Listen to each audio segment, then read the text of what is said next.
في قلب القاهرة القديمة يقف صرح حضاري فريد شهد على آلاف السنين من التاريخ الإنساني.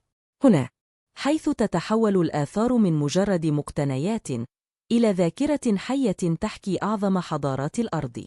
إنه المتحف المصري، أعرق متحف أثري في العالم، والآن يستعد لمرحلة جديدة تبهر العالم كله. بدأت فكرة إنشاء متحف للآثار المصرية في منتصف القرن التاسع عشر، حين أدركت الدولة خطورة ما يتعرض له التراث من تهريب وفقد. وفي عام 1902 افتتح المتحف المصري في ميدان التحرير بتصميم كلاسيكي مهيب على يد المعماري الفرنسي مارسيل دورنيون. ومنذ لحظته الأولى لم يكن مجرد متحف، بل بوابة مفتوحة على أعماق التاريخ الفرعوني المجيد. المتحف كأيقونة عالمية.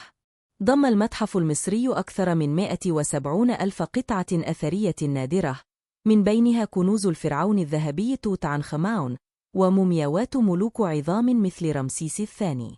وأصبح وجهة لعلماء الآثار والباحثين من مختلف دول العالم، ومرجعاً رئيسياً لدراسة حضارة لا تزال تدهش الجميع حتى اليوم.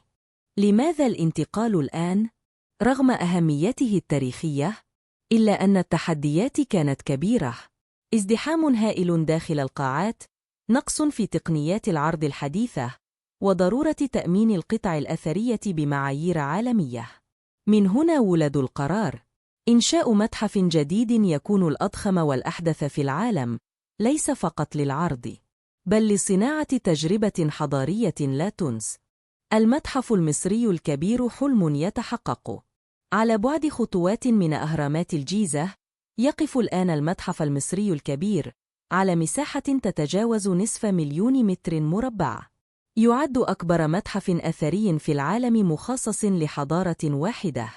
وسيتم عرض جميع مقتنيات توت عنخ آمون كاملة لأول مرة في التاريخ، مع قاعات عرض ذكية وتقنيات واقع تفاعلي وتجربة بصرية وسمعية غير مسبوقة.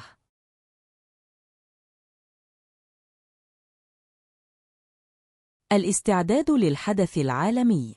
تعمل الدولة المصرية حالياً على اللمسات النهائية: نقل القطع الأثرية بدقة علمية عالية، تشغيل أنظمة الإضاءة والذكاء الاصطناعي، تجهيز حفل افتتاح يتوقع أن يكون الأضخم من نوعه في القرن 21.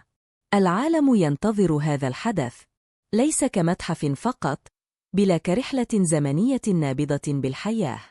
الخاتمة: المتحف المصري لم يعد مجرد مكان لعرض التاريخ، بل أصبح رسالة حضارية تعلن أن مصر لا تزال تصنع الدهشة عبر العصور.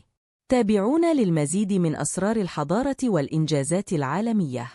معكم دائما قناة معلومة عالمية. السلام عليكم.